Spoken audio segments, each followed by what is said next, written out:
Boa tarde, senhor presidente, senhoras senadoras, senhores senadores, todos que acompanham as redes do Senado. É um prazer estar aqui nessa tribuna para rememorar, senhor presidente, um ato muito importante que houve ontem em Pernambuco, no qual eu tive a honra de representar o Senado Federal na condição de presidenta da Comissão Extraordinária que trata do bicentenário da Confederação do Equador. O movimento foi deflagrado exatamente no dia 2 de julho de 1824. Há exatos 200 anos, Pernambuco dava mostras do caráter forte e determinado de sua gente. Eram tempos agitados, quando se encontrava em discussão que tipo de país poderíamos construir, uma vez alcançada a autonomia em relação à metrópole portuguesa. Nossa província de Pernambuco rejeitou enfática e explicitamente o retrocesso representado pela construção de um país calcado na desigualdade regional. Desde a chegada da família real ao Rio de Janeiro, em 1808, fugindo dos exércitos de Napoleão, talvez menos pelo medo da guerra em si, do que pelo medo dos ventos de mudança que eles traziam, houve uma simples transposição do parasitário Estado português para a nova corte. A imposição de novos tributos para a sustentação da corte no Rio drenava a riqueza das províncias, ao mesmo tempo em que não era possível perceber vantagens claras na manutenção daquela nova administração, distante, cara e ineficiente, sobretudo para nós, do Nordeste e do Norte. A grande explosão política representada pela Revolução de 1817, que instituiu uma república no estado de Pernambuco durante 75 dias, assustou a corte, que reagiu impondo severa censura à circulação de ideias e condenando à morte aqueles que lideraram o movimento de forma a servir de exemplo. O próprio líder da Confederação do Equador também participou da Revolução de 17, o nosso Frei Caneca, e ficou detido por 4 anos. O desfecho da separação formal, decretada pelo príncipe regente, agora imperador, não resolveu a questão interna. Como organizar as várias partes que compunham o novo país, agora separado de Portugal?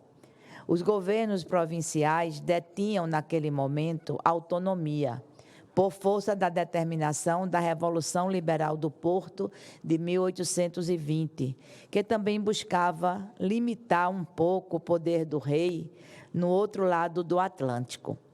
Essa situação beneficiava províncias mais avançadas, como era o nosso caso, modéstia à parte. A Assembleia Constituinte, que fora convocada mesmo antes do 7 de setembro, passou a se reunir com deputados de todas as províncias, optando por uma proposta de texto constitucional onde prevalecesse as decisões do Poder Legislativo sobre o Executivo. Pendenga que até hoje nós enfrentamos, não é, presidente? A relação entre os 3 poderes. Até hoje, 2 séculos depois, ainda temos muito o que aperfeiçoar nessa relação. Dom Pedro I não permitiu que a discussão avançasse.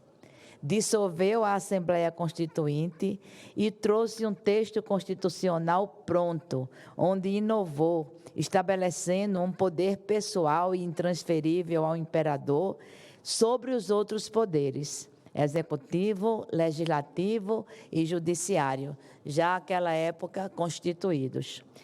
Chamava-se esse poder, instituído por Dom Pedro I, de poder moderador. O seu exercício representava, no entanto, tudo menos moderação, aproximando-se bastante do modelo absolutista. Para dar uma aparência democrática, o imperador determinou que a nova Constituição de 1824 fosse jurada pelas câmaras de vereadores, ao mesmo tempo em que designou governadores provinciais de forma assodada, sem respeitar vontades regionais. Naquele tempo já se escolhia pelo voto, mas esse voto não mereceu do imperador o respeito.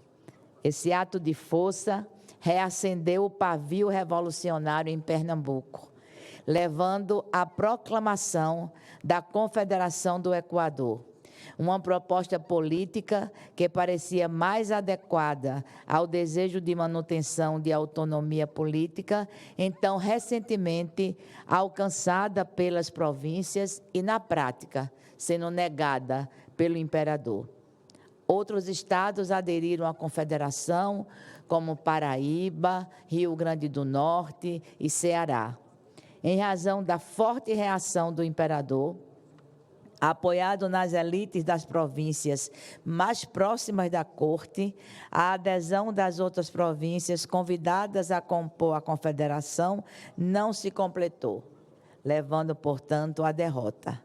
A repressão à Confederação foi pródiga em mártires, destacando-se o seu representante principal, Frei Joaquim do Amor Divino Caneca, arcabuzado em 13 de janeiro de 1825, um frade carmelita, um estudioso, um acadêmico, um profundo conhecedor das leis, das letras. Instituiu, inclusive, uma gramática da língua portuguesa durante os 4 anos em que esteve no cárcere e, ao mesmo tempo, um verdadeiro militante, um verdadeiro comunicador. Era, portanto, visto pelo imperador como um subversivo perigoso. Frei Caneca e tantos outros foram detidos e mortos. Apesar das tragédias pessoais e do drama histórico, hoje nos interessa lembrá-los, não tanto por suas mortes terríveis e emblemáticas, senão pela incrível atualidade de suas propostas. Hoje, nós vivemos num país, numa república federativa, e o Pacto Federativo ainda está por ser aperfeiçoado. Ainda não conseguimos equacionar em nosso país a questão federativa.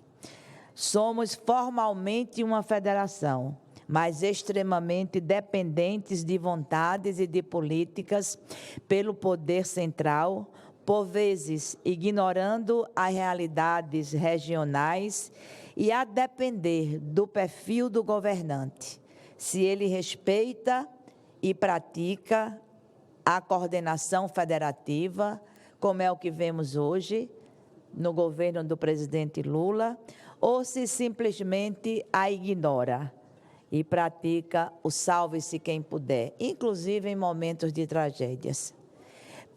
Permanecemos discutindo a questão da verdadeira força da nossa representação política em razão de regras de escolha que às vezes contrariam a vontade popular.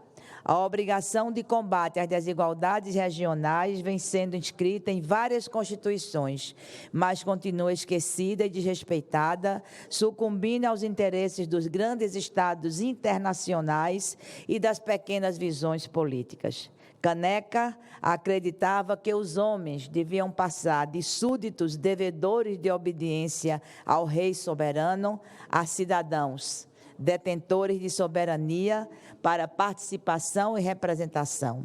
Mas em pleno século XXI, ainda vemos políticos que querem reduzir o cidadão e a cidadã, não a súdito ou súdita, mas a escravo de seu comando ou de suas manipulações. Cabe a nós todos, recuperarmos o legado de Frei Caneca, atualizando-o no que for necessário, para que possamos voltar a avançar na construção de um Brasil mais justo, solidário, cidadão e verdadeiramente dedicado ao resgate da nossa dívida social com os mais necessitados. Esta é uma tarefa nossa, da comissão, que com muita honra eu presido aqui no Senado. Queremos fazer a Confederação do Equador conhecida de todo o Brasil. E concluo saudando os 200 anos da Confederação do Equador e saudando a minha terra, que foi berço dessa confederação, a terra dos Altos Coqueiros. Muito obrigada, senhor presidente.